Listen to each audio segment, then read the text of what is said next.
Su'aasha saddexaad. A motorist traveling 18 meters per second approaches a traffic light when he is 30 meters away from the stop line. It takes 0.7 seconds before he can react by applying the brake. The car slows down at a rate of 4.6 meters per second square. How far from the stop line would he come to rest and which side of it? A motorist nin gaadiidle ayaa traveling waxa uu gaadiid ku wadaa markaasi xawaare 18 meters per second ah 18 meters per second. Approaches wuxuuna kusoo dhawaaday a traffic light markaasi traffic when he is 30 meters away from the stop line marka uu ka fogeeyo markaasi 30 mitir xariiqa markaasi ku istaagay gaadiidka. Itookis waxay ku qaadatay 0.7 second eber dhibic 7 markaasi second ayay ku qaadatay ninkaasi gaadiidlaha ah before he can react ka hor inta uu ka falcelinin by applying soo u qabto markaasi the brake.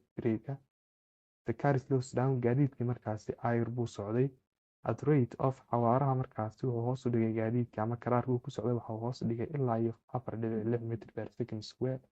How far from the stop line? Intee in leeg meel ka fog markaasi xariiqa istaagida gaadiidka? Will he come to rest? Ayuu ninkaasi markaasi gaadigiisaas ku istaajin doonaa? On which side of it? Dhinacee? Tallaabada koowaad aan qaadanaa waxay tahay inaan markaan dhacno given. Kow waxaan haysanaa markaasi initial velocity-ga ama keenaan bilowgii markaasi gaadiidka midkaasoo ah markaas 18 meters per second 18 meters per second. Sidoo kale waxaan haysanaa timekii gaadiidkaasi ay ku qaadatay inuu ka falceliyo markaasi qabashada breyga gaadiidka oo 0.7 second ah. Sidoo kale gaadiidka marka breyga la qabtay waxaa ku dhacaya deceleration ama karaar jab ama hoos waxa uu dhigayaa karaarkii uu ku socday waxuuna yahay 4.6 meters per second square. Waxaa laga rabaa inaan soo saarno markaasi stopping distance sida fogaanta markaasi istaagida ama joogsatada gaadiidka. Fogaantaas helideeda ayaan markaasi guda galaynaa. Solution. How far from the stop line will he come to rest? Meel intee ka fog markaasi stop line-ka waa markaasi stopping distance sida fogaanta layna weydiiyey. Su'aashan wax la xiriira stopping distance-ga cashirkaan oran jirnay. Ugu horreyn waxaan raadinaa reaction distance sida distance loo yaqaanay taasoo lagu helo velocity-ga walaxda time-ka ay ku qaadato markaasi inuu ka react gareeyo ama uu ka falceliyo qofka walaxda wada. Saas daraadeed velocity-ga walaxda ay ku socotay waxa uu ahaa 18 meters per second. Sidoo kale time-kiina waxa uu ahaa 0.7 18 lagu dhuftay 0.7 waxay tahay 12.6. sidoo kale halbeegyada 10 waxaa la socda meter per second 0.7 kana second. sidaas darteed second iyo second waa isla bixi doonaa waxaa meesha kusoo hadhaya waxa uu yahay meter oo keli. sidaas darteed reaction distance waxay tahay 12.6 meter oo ah markaasi fogaanta ay ku qaadanayso inuu darawalku ka falceliyo joojinta markaasi gaadiidka. Braking distance oo ah markaasi fogaanta gaadiidku soconaya marka darawalka uu brake qabto waxaa lagu helayay velocity-ga haysano la square oo loo qaybiyo 2 lagu dhuftay acceleration-ka gaadiidkaas ku socdo. haddaba velocity-ga aan haysanaay waxa uu ahaa 18 saas daraadeed 18 km aan haysanay waxaan ku sameynaynaa square. sidoo kale 2 waxaan ku dhufanaynaa markaasi acceleration-ka saas darteed waa 2 oo lagu dhuftay acceleration-ka. acceleration-kana waxa uu ahaa 4 point markaasi 6. 18 markaan square-no waa 18 lagu dhuftay 18 324 2 lagu dhuftay 4.6 na waxay tahay markaasi 9.2. sidoo kale meter square per second square meter per second oo la square-na waa meter square per second square aan u qori karno meter times meter oo loo qaybiyo second square. taas daraadeed halkan waxaa isla baxaya meter per second square iyo sidoo kale meter per second square ayaa isla bixi doona. halkan waxaa noogu soo hadhay markaasi hal halbeeg oo keliya halbeegaas oo loo yaqaano markaasi halbeega meter 324 waxaan u qaybinaynaa markaa 9.2 ama 9.2 waxay tahay markaasi 35.2 halbeegina soo hadhayna meter ayuu ahaa. saas daraadeed braking distance-da oo ah distance uu gaadiidku socdaalay kadib marka darawalka gaadiidkaas uu brake qabto waxay tahay 35.2 meter. waxaan weydiiyay waa stopping distance-da. stopping distance-da mar walba waxaa lagu helaa reaction distance-da oo lagu daray braking distance-da. reaction distance-da waxaan soo saarnay 12.6 meter. braking distance-da waxaan soo saarnay 35.2 meter. isku darna labadooda waxay isku noqonayaan 47.8 meter. sidaas daraadeed waxa uu gaadiidkaasi istaagi doonaa markaasi stopping distance marka uu socdo 47.8 meter. E-buses waxa uu ka gudbayaa markaasi stop line xariiq loo yaqaan stop line-ka oo ah xariiqa uu gaadiidku istaagayo ka hor inta uuna soo gaarin markaasi traffic light-ka 47.8 meter oo laga jaray distancedii guud ee gaadiidka loogu talagalay inuu istaago oo ahayd markaasi 30 mitir waa 17 markaasi 0.8 mitir. sidaas daraadeed gaadiidku waxa uu istaagi doonaa meel 17.8 mitir ka fog stop line-ka xariiq loo yaqaan. Su-aasha afraad waxay odhanaysaa markaasi sidan soo socota. A driver of a train traveling 40 meters per second applies the brake. As the train enters the station, the train slows down at a rate of 2 meters per second square. The platform is 400 meters long. Will the train stop in time? A driver markaasi darawal of a train tareen ayaa markaasi traveling waxa uu ku socdaalayaa 40 meters per second 40 mitir markaasi halkii second.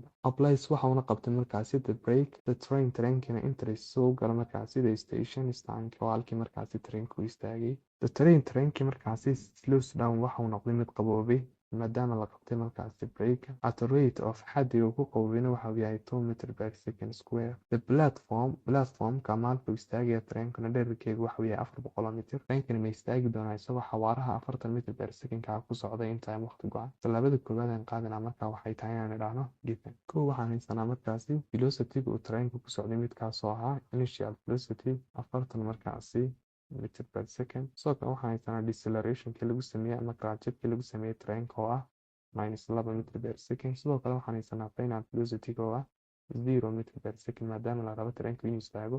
Final velocity-giisu wuxuu waajibay inuu yahay ever meter per second. sidoo kale distance siduu socdaalay ayaan raadinaynaa. distance sida uu socdaalaya markaasi tareenkaasi isagoo ku socda xawaaraha 40 meter per second iyo sidoo kale dhererka stationka uu istaagayo ee ah 400 mitir. haddii ay isla ekaadaan macnaheedu waxay tahay tareenkaasi waxa uu istaagi doonaa in time waqti go-aan ama waqtigii loogu talagalay. haddii kale waxa uu crash garin doonaa markaasi dhismaha uu istaagaya markaasi tareenkaasi. si aan soo saarno markaasi distance sida s oo ah distance sida uu socdaalaya tareenku waxaan adeegsanaynaa markaasi shantii equation mid ka mid ah. waxaan haysanaa initial velocity, acceleration iyo final velocity. saddexda markaan haysanin distance raadinayno equationta ugu habboon in isticmaali karnaa waxay tahay equationta odhanaysa final velocity square waxay noola mid tahay initial velocity square oo loo geeyey 2 lagu dhuftay markaasi acceleration oo lagu dhuftay markaas distance sida s. dhinac walba waxaan ka jaraynaa markaas initial velocity square. dhinaca midigta iyo dhinaca bidixda waxaan ka jaraynaa initial velocity square. si initial velocity square markaan ka jarno waxaa isla bixi doona markaasi labadan isku midka ah calaamadaha kala duwan positive initial velocity square iyo minus initial velocity square. halkan waxay noogu soo haray markaasi 2 lagu dhuftay acceleration oo lagu dhuftay distance s oo keliya waa 2 lagu dhuftay acceleration oo lagu dhuftay distance s. sidoo kale qaybtan labaad waxay noogu soo hadhay final velocity square minus initial velocity square. sidaan soo qaadan doonaa final velocity square minus initial velocity square. sidoo kale dhinaca waxay noo taalaa final velocity square minus initial velocity square. saas daraadeed si toosaan soo qaadanaa minus final velocity square minus initial velocity square. saan soo saarna markaasi distance sida s oo keliya maxay ayaan samayn doonaa haddaba maadaama markaas 2as ay noola mid tahay acceleration oo lagu dhuftay distance sida s oo keliya waa 2 lagu dhuftay acceleration oo lagu dhuftay distance sida s. sidoo kale qaybtan labaad waxay noogu soo hadhay final velocity square minus initial velocity square. sidaan soo qaadan doonaa final velocity square minus initial velocity square. dhinac kasta waxaan u qaybinaynaa markaasi waxa s-ta la socda oo ah 2a. dhinacana waxaan u qaybinaynaa 2a iyo 2a oo isla bixin. halkan waxaa noogu soo hadhay s oo keliya waxay noola mid tahay final velocity square minus initial velocity square oo loo qaybiyo markaasi 2a oo ah markaasi 2 lagu dhuftay acceleration-ka ah. saas daraadeed qaacidada aan adeegsanayna saan usoo helna distance sida waxay tahay qaacidada halkii ay taalay markaasi final velocity-gu halkii markaas ay taalay final velocity-ga waxaan ku bedelaynaa markaasi 0 maadaama final velocity-gu 0 yahay final velocity square saas daraadeed 0 waxaan ku sameynaa square. mar labaad halka initial velocity-gu yaalo waxaan ku bedelaynaa 40 meter per markaasi second. kadib waxaan ku sameynaynaa square. waxaan ku sameynaynaa isagana sidoo kale 2 jibaar. 0 square waa 0 square, meter square waa meter square. sidoo kale second square waa second square. mar labaad 40 markaan square-no waa 40 lagu dhuftay markaasi 40 oo ah markaasi 1600. sidoo kale halbeega la socdaay waa meter per second markaan square-no waa meter square per second square oo loo qaybiyo 2 lagu dhuftay markaas halka accelerationka a yaala waxaan ku bedelinaa qiimihi accelerationka a oo ahaa -2 meter per second square. wixii ka dambeeya laba lagu dhufta -2 waxay tahay markaa -4 minus markaasi 4 meter per second square. haddaba 0 waxaan ka jaraynaa markaasi 1600 waxaa soo haraya waxuu yahay -1600. sidoo kale meter square per second square iyo meter square per second square waa isku mid, saas daraadeed hal mid baan kasoo qaadana waa meter square per second square iyo sidoo kale meter square per second square waxaan kasoo qaadanaa hal mid oo keliya oo ah markaasi meter square per second square. intaa waxaan u qaybeynaa markaasi meter per second -4 meter per second square hoose. halbeegyada gaar baan isku qaybinaa, nambaradana gaar. haddaba -1600 waxaan u qaybeynaa markaasi -4 waxay tahay markaasi positive 400. sidoo kale meter square per second square-na waxaan u qaybeynaa meter per second square waa meter square per second square oo loo qaybiyo markaasi meter per second square. waxa uu kula mid yahay meter square waxaan qori karnaa meter times meter per markaasi second square oo loo qaybiyo markaasi meter per second square. saas darteed halkan waxaa isla baxaya markaa meter square per second square iyo meter square per second square. waxa keliya soo haray waxa uu yahay meter. saas darteed distanceda uu gaadiidkaasi socdaalaya waxay tahay soo ku socda xawaaraha 400 ee markaas 40 meter per second waxay tahay 400 oo meter. midan oo lamida markaasi platformka markaasi dhererkiisa oo ah isaguna 400. saas daraadeed tareenkaasi will stop in time waqtiga loogu talagalay ayuu markaasi istaagi doona.